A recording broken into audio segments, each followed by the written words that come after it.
चैतन्य चैतन्य चैतन्य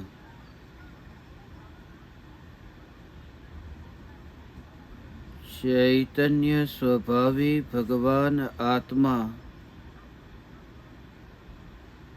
अनादि अनंत शुद्ध चैतन्य मात्र है। ज्ञान मात्र है। मैं शुद्ध चैतन्य मात्र,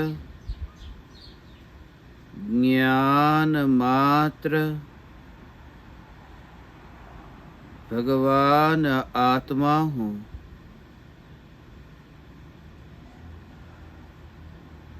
त्रिकाल अस्पर्शी ज्ञायक देव हूँ।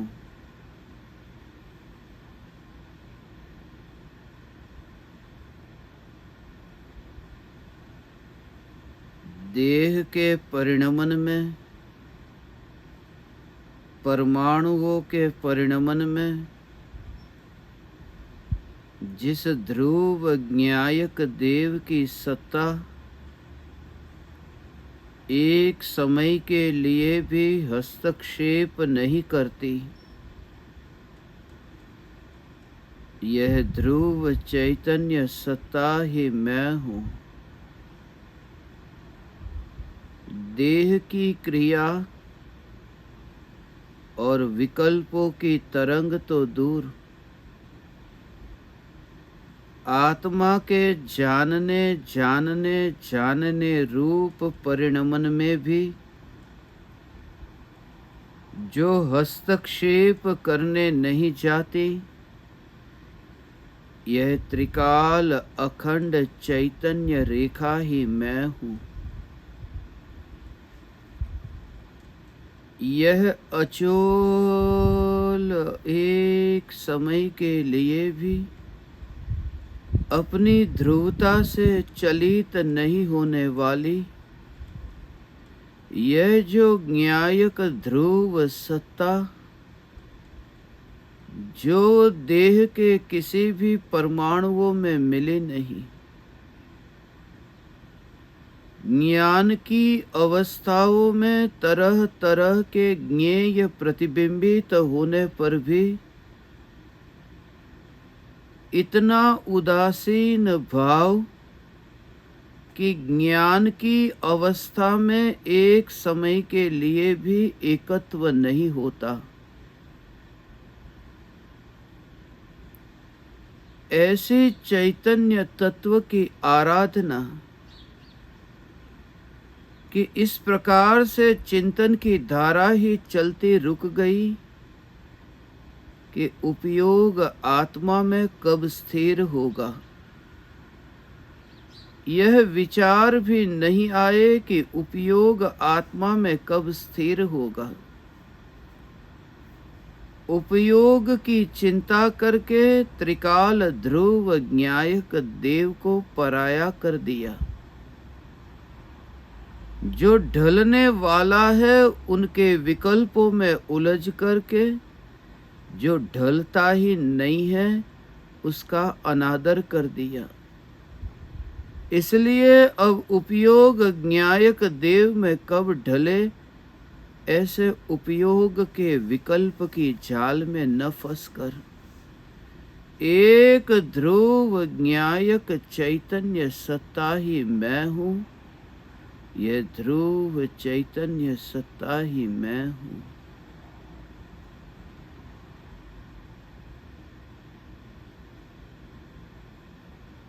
त्रिकाल अस्पर्शी चैतन्य सत्ता। पुद्गल के स्पर्श की बात तो बहुत दूर,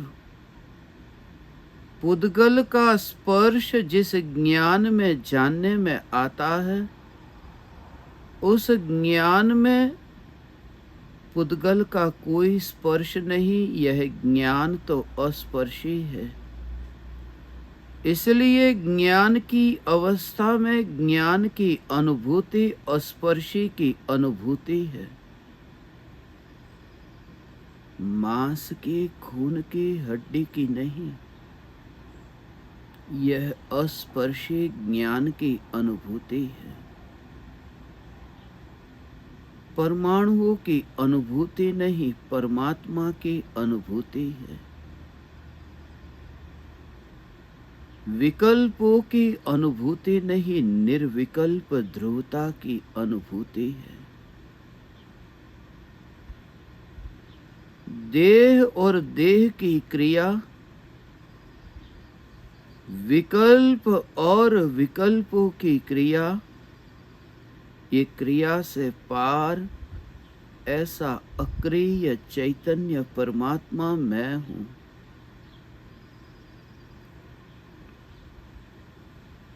जानना जानना जानना जो निरंतर हो रहा। अब मेले में रहने की आदत छूट गई। भीड़ अब सुहाती नहीं। अब लोगों के झुंड में जाकर जानवर की भांति जीवन जीना सुहाता नहीं।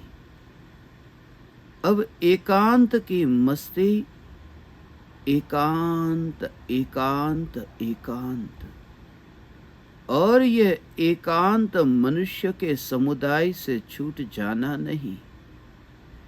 यह एकांत राख की दीवार के अनंत परमाणुओं के संग न रहकर एक चैतन्य तत्व में वास करना, यह एकांत है। मगर राख की दीवार के अनंत परमाणुओं से पार मैं त्रिकाल एक चैतन्य सत्ता, यह सत्ता तो एक है। पड़ोस में अनंत परमाणु है। इस वजह से चैतन्य सत्ता अनंत रूप नहीं होती। मटके में अनंत परमाणु होने से आकाश अखंड एक ही रहता है। आकाश की अखंडितता मटके के अनंत परमाणुओं के कारण खंडित नहीं होती। इस देह के अनंत परमाणु, इन परमाणुओं के पड़ोस में यह चैतन्य परमात्मा, यह अखंड है। मैं चैतन्य परमात्मा अखंड एक रूप हूँ। यह अखंड एक रूप एकांत में जीवन जीता है ज्ञानी, अर्थात अनंत परमाणु में अनंत परमाणुमय अनंत परमाणु रूप जीवन नहीं जीता है। एक चैतन्य सत्ता अनंत के साथ जीवन नहीं जीना। विकल्प अनंत है।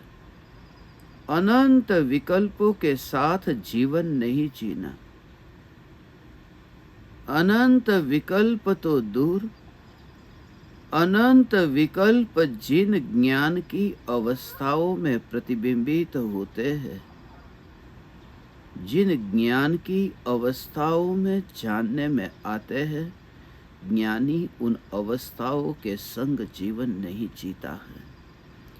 ज्ञानी एकांतवासी है। एकांतवासी है।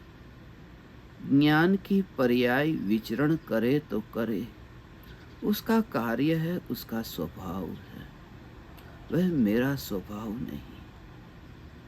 वह मेरा स्वभाव नहीं। ज्ञान जाने जाने जाने, निरंतर जाने, एक समय भी जाने बिना न रहे। वह ज्ञान की पर्याय का स्वभाव है पलटना। जैसे पानी का स्वभाव शीतलता है, अग्नि का स्वभाव उष्णता है, ऐसे ही ज्ञान की अवस्था का स्वभाव है पलटना।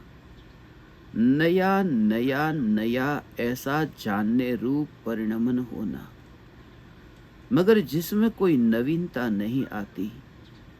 यह ध्रुव चैतन्य सत्ता जिसमें नवीनता नहीं आती। इसलिए मैं एक रूप ज्ञायक देव हूं। आश्चर्य नहीं होता कि ज्ञान की इस अवस्था ने इस ज्ञेय को क्यों जाना। जब अपने भीतर ऐसा देखा कि अनंत वैभव जैसा था ऐसा ही है, फिर ज्ञान की अवस्था किसे जानती है, उसकी पकड़ क्यों। मैं ध्रुव चैतन्य सत्ता। भीड़ के साथ जीवन नहीं जीता है ज्ञानी, ज्ञान की अवस्थाओं के साथ जीवन नहीं जीता है ज्ञानी। ऐसी ध्रुव की पकड़। दर्पण में नए नए पदार्थ प्रतिबिंबित होते हो,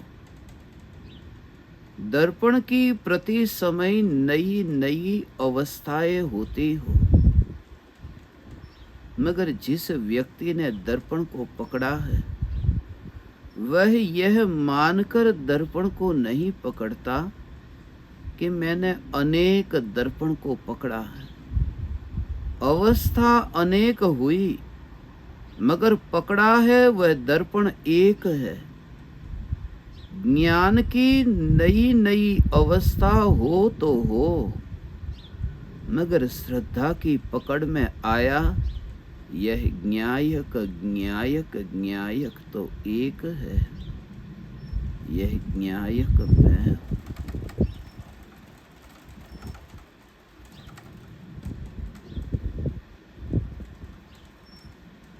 मैं ध्रुव ज्ञायक देव। ज्ञान की अवस्थाओं के संग जीवन नहीं जीता, और जो ज्ञान की अवस्थाओं के संग जीवन नहीं जीता हो, वह राग के विकल्प में जीवन कैसे जिएगा। जो चैतन्य महल की ज्ञान के दर्पण की खिड़की को छूने न जाए, जो खिड़की के पास तक भी न जाए, वह सारे जग में कहाँ फैलने जाएगा। मैं त्रिकाल ज्ञायक देव ज्ञान की खिड़की को भी छूता नहीं। ऐसा चैतन्य महल मैं हूँ।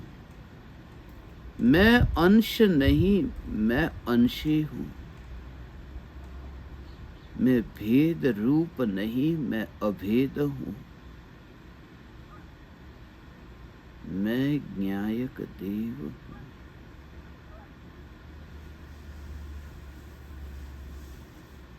चैतन्य महल की ऐसी जागृति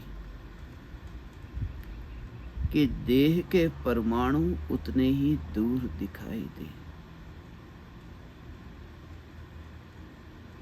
क्रोध की अग्नि और मान की शीतलता, उष्णता हो या शीतलता हो, ज्ञान को स्पर्श किए बिना ही उत्पन्न होती है और मरती है। क्रोध ज्ञान में जानने में आता है, मगर ज्ञान को छूता भी नहीं है, वरना ज्ञान का असर क्रोध को होता और क्रोध ज्ञानमयी हो जाता। क्रोध जानने लगता, मान का भाव भी जानने लगता। यदि ज्ञान को छूता तो विकार ज्ञान को छू ले तो विकार चैतन्यमयी हो जाए, और ज्ञान विकार को छू ले तो ज्ञान स्वयं जड़ हो जाए। इन दोनों की स्वतंत्रता ही न रहे। चैतन्य चैतन्य है और विकल्प विकल्प है। इसलिए यह जागृति कि विकल्पों की अग्नि हो या विकल्पों की शीतलता हो, मैं ध्रुव चैतन्य परमात्मा विकल्पों में कहीं पर भी नहीं। मैं बाहर निकला नहीं, चैतन्य महल के बाहर मैं निकला नहीं। यह जागृति देह के परमाणुओं को देखने पर बिल्कुल मुर्दे की भांति ही दिखाई दे। लंबे काल तक मृत देह को टिकाना हो, बर्फ पर रखना पड़ता है, मगर जैसे कोई जिंदा व्यक्ति बर्फ पर लेटे गए उस मुर्दे को देखे, बर्फ के ऊपर लेटा गया ऐसा जो मुर्दा मगर स्वयं शीतलता का अनुभव न करे, सिर्फ मुर्दा बर्फ पर है, यह सिर्फ जाने। ज्ञानी देह रूपी मुर्दे को बर्फ के ऊपर ऐसे ही देखते हैं, मृत देह को बर्फ पर देखते हैं। लाश को लंबे काल तक टिकाने के लिए बर्फ की जरूरत पड़ी। यह देह, ये स्वयं ही मृत देह है, मृत देह है। और वहां अनुभव नहीं, लाश कुछ भी बोलती नहीं, लाश मौन है। जैसे लाश में कोई कोई कोई विकल्प नहीं है, सो है। यह देह भी वर्तमान में ऐसा ही मृत देह दिखाई दे। गायब हो जाने की ये कला है। वहां भीतर नहीं गया, बर्फ के ढेर के अंदर मैं नहीं गया, महल से बाहर निकला नहीं। कोई सुविधा नहीं, पुद्गल में जाने की सुविधा नहीं। क्यों जाना पड़े पुद्गल में? जरूरत क्या है पुद्गल में जाने की?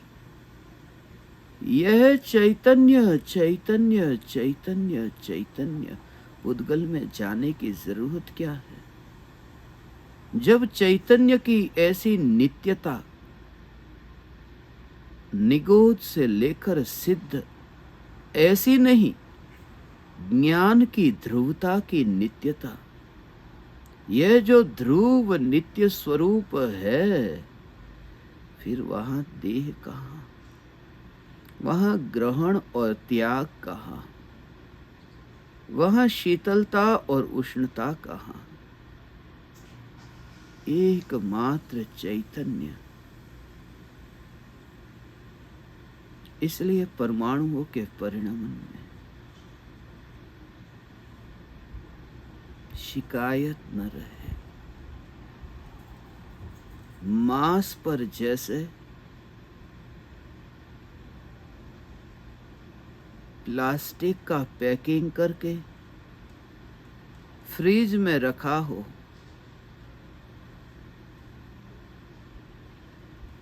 मगर मैं फ्रीज के अंदर रहता नहीं हूं। मेरे पास तो फ्रिज ही नहीं है।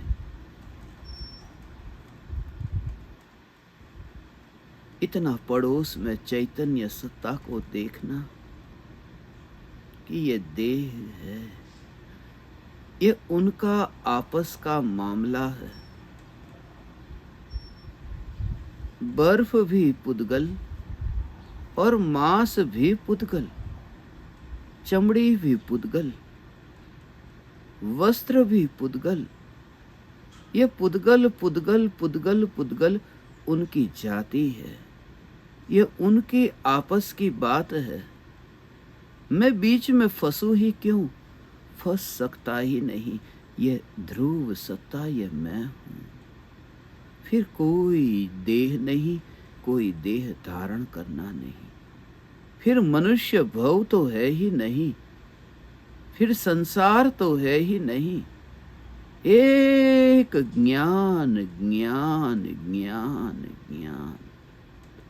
फिर देह के ठीक रहने या न रहने के कारण अब मेरा जीवन नहीं।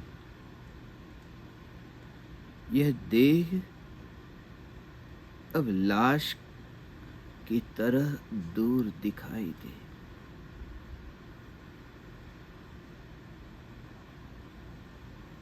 किसी पराये ने उस लाश को बर्फ पर रखा है, मगर ये अद्भुत चमत्कार दिखाई दे कि यहाँ तो कोई पराया नहीं और लाश स्वयं ही बर्फ पर बैठी हो, मगर फिर भी विकल्प नहीं। ऐसी ध्रुव चैतन्य सत्ता, बैठना भी नहीं और उठना भी नहीं, लेटना भी नहीं और चलना भी नहीं। अचल एक सत्ता यह मैं हूं।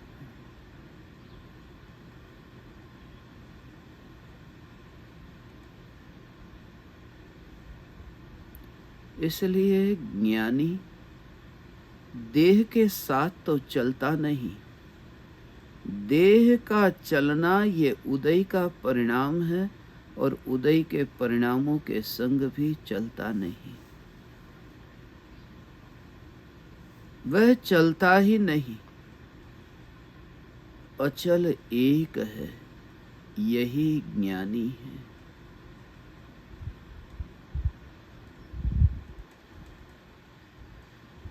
ज्ञान का घनपिंड भगवान आत्मा, सर्दी को जाने और गर्मी को जाने, देह को कटता हुआ जाने, बैर बिखेर होता हुआ जाने, मगर जागृति कि अखंड न्यायक देव में अवकाश कहाँ है।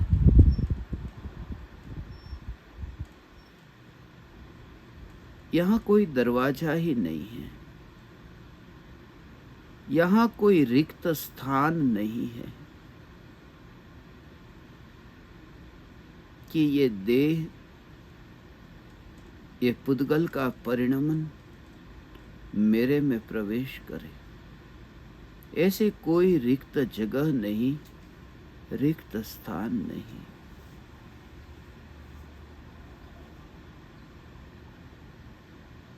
प्रकृति प्रकृति का काम करती है, प्रकृति मुझसे पूछने नहीं आती। प्रकृति इतनी स्वतंत्र है कि परमात्मा की गुलाम नहीं बनती, तो मैं परमात्मा प्रकृति का गुलाम क्यों?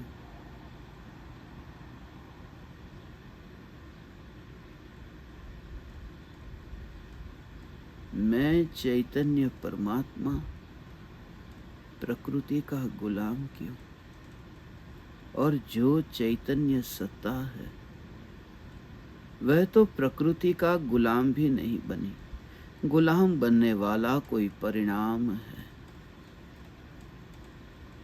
परिणाम है। इतना उदासीन, जितनी भी पुरुषार्थ की कमजोरी हो, पुरुषार्थ की कमजोरी में इतनी उदासीनता कि क्या ध्रुवता का मिश्रण इन कमजोरियों में है? क्या ध्रुवता की स्पर्शना ये पुरुषार्थ की कमजोरी में है। ध्रुवता तो यह है जो पुरुषार्थ में भी नहीं चाहती, जो पुरुषार्थ में नहीं चाहती, तो पुरुषार्थ की कमजोरी में कैसे जाए। मैं पुरुषार्थ की कमजोरी में जा नहीं सकता, क्योंकि मैं वह हूं जो पुरुषार्थ में जा नहीं सकता। मैं पुरुषार्थ की कमजोरी भी नहीं और मैं पुरुषार्थ भी नहीं। मैं तो चैतन्य पुरुष मात्र हूं, जिसमें अशुद्ध पर्याय और शुद्ध पर्याय, पुरुषार्थ की कमजोरी और पुरुषार्थ, इन दोनों का अभाव है। यह ज्ञायक देह मैं